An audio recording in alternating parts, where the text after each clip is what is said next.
Arihant mobile app के द्वारा आपका इन्वेस्टमेंट आपकी उंगलियों पर, जहां सभी फाइनेंशियल सर्विसेज मिलती हैं एक जगह। तो चलें अरिहंत के साथ और बढ़ाएं अपना कदम आत्मनिर्भरता की ओर। कॉल करें 70-244-71019 पर। निवेश बाजार जोखिमों के अधीन है, कृपया निवेश से पहले सभी दस्तावेज ध्यानपूर्वक पढ़ें।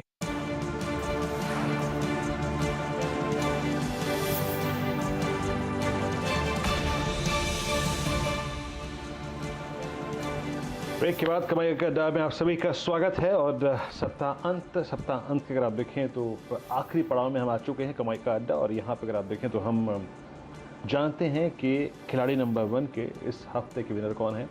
NK सिंह, हिमांशु गुप्ता और आशीष ख्याल। अगर आप देखें इन तीनों खिलाड़ियों ने इस हफ्ते याद रखिएगा इस गेम शो को खोला था। और रिटर्न्स देखिए आप, नीतीश जी का अगर आप देखें इस हफ्ते का स्विंग है 75% का। आउटस्टैंडिंग।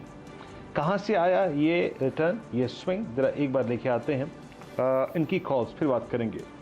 स्मॉल कैप में अगर आप देखें काफ़ी हद तक कमिटेड थे ये इंडियन ह्यूम पाइप्स, लगभग 7.5%। शीशा शाही प्रेपर अगर आप देखें 8%। शंकरा करीब 8.5%। पिट्टी इंजीनियरिंग लगभग 12%। और हिंदुस्तान मीडिया वेंचर्स यहाँ पे करीब 16% का अगर आप देखें तो यहाँ पर उन्होंने स्विंग निकाला। और इसी के सहारे अगर आप देखें तो यहाँ पर करीब 75% के आउटस्टैंडिंग। नीतीश जी अभी भी आप अगर आप देखें ऑल टाइम हाई ट्रैजेक्टरी के जोन में अगर आप देखें इंडिसेस क्लोज हुए हैं। मिड कैप्स और स्मॉल कैप में कितना मूव देखते हैं? पहले आपको शुभकामनाएं इस रिटर्न्स के लिए और इस गेम शो को इस हफ्ते जीतने के लिए। मिड कैप्स में अभी और कितना दमखम दिखाई दे रहा है और स्मॉल कैप में स्पेशली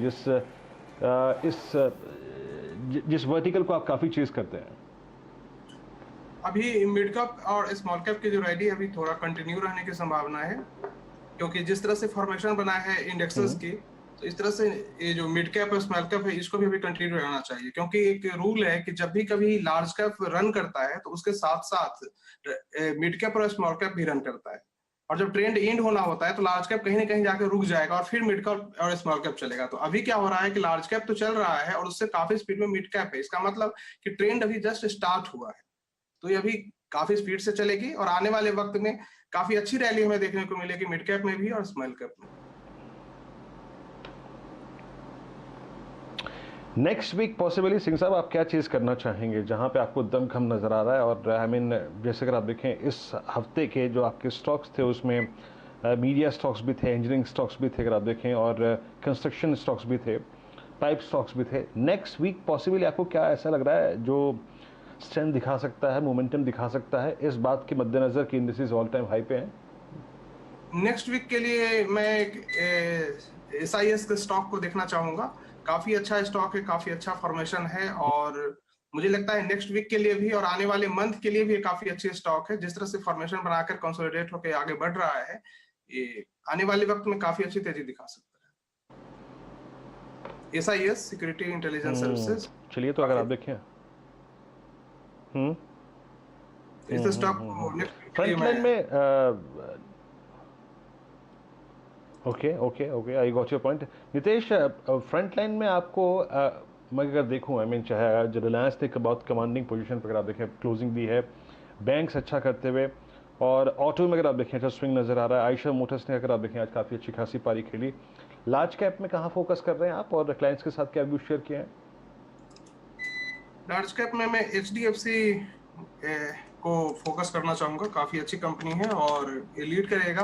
काफी दिन से एक जोन में चल रहा है, तो आने वाले वक्त में एक बार इसकी क्लोजिंग 2591 के ऊपर हो जाती है डे क्लोजिंग, तो फिर ये काफी स्पीड में आगे बढ़ेगी।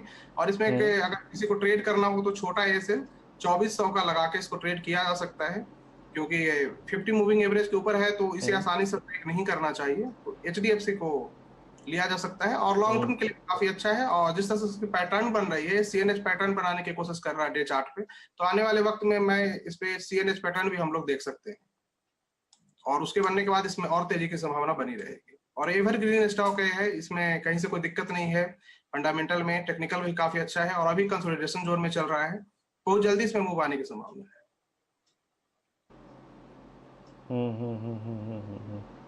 ओके, तो चलिए ये लार्ज कैप में आपका व्यू था। ये निफ्टी पर क्या कर रहे हैं आप नेक्स्ट वीक और कैसे हेज करेंगे अपनी पोजीशंस को? अगर आप मिड कैप में लॉन्ग काफ़ी कमिटेड हैं या फिर स्मॉल कैप में काफ़ी लॉन्ग कमिटेड है तो नितेश? अगर अब यहाँ पे सवाल है पोर्टफोलियो की कि अगर मेरे पास मिड कैप या स्मॉल कैप की पोर्टफोलियो है तो हम हेज कैसे करेंगे? इसके लिए बड़ा ही सिंपल है कि जितनी मेरी पोर्टफोलियो साइज है उसके अकॉर्डिंग हम अपने पोर्टफोलियो को हेज कर सकते हैं।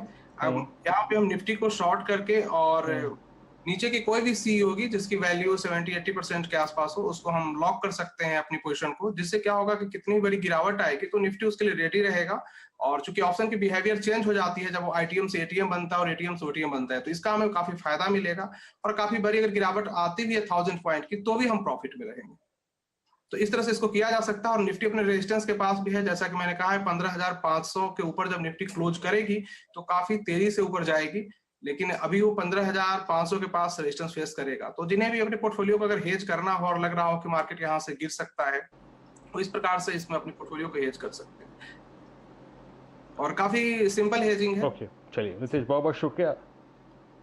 ओके, एक व्यू आपका ये भी, अगर आप देखें आप निफ्टी को शॉर्ट कर रहे हैं against mid cap long, that means आपको लग रहा है कि मिड कैप्स आउट परफॉर्म करेंगे, निफ्टी उतना परफॉर्म नहीं करेगा जितना मिड कैप्स परफॉर्म करेंगे। भैया नितेश बहुत बहुत शुक्रिया, आप इस कार्यक्रम में शामिल हुए और इस गेम शो को इस हफ्ते खेला आपने, बहुत बहुत शुक्रिया।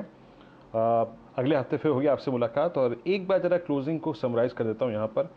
अच्छी क्लोजिंग याद रखिएगा, निफ्टी बैंक इस दौर के हाईएस्ट क्लस्टर पर क्लोज हुआ है और साथ ही साथ Nifty 15,435, it's an all time high close for Nifty. और एक और चीज़ याद रखिएगा, आज दो स्टॉक्स ने अंतिम पड़ाव तक आते आते सबसे स्ट्रॉन्ग मैसेज दिया है लार्ज कैप्स के लिए। एक है रिलायंस का आज का वॉल्यूम, यकीन मानिए कि volume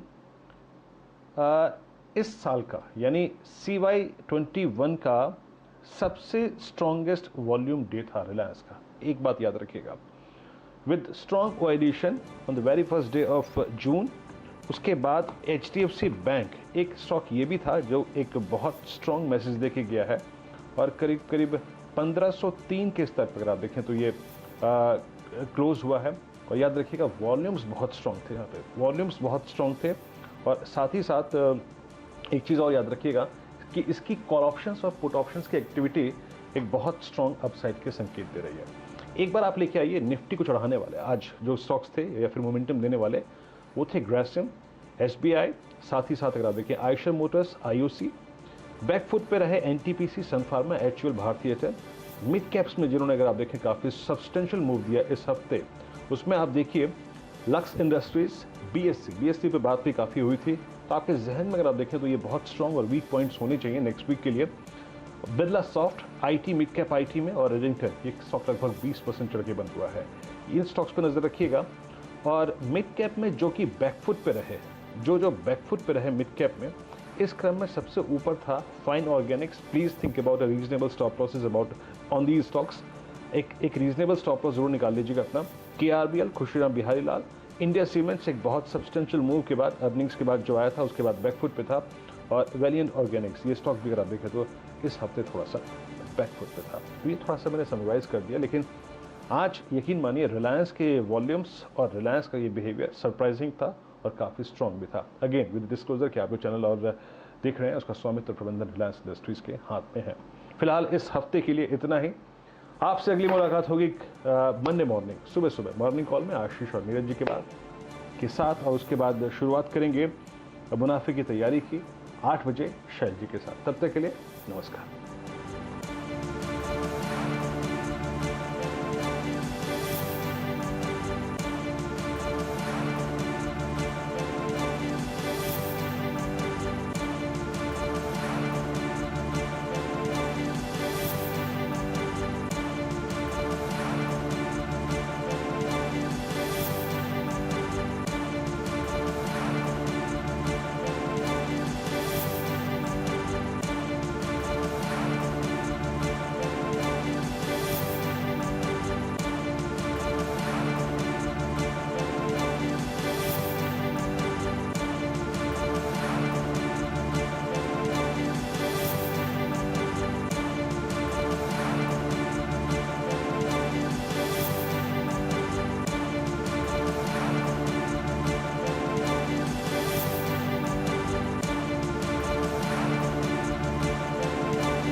Mongia Steel presents Majboot Stocks of the Day.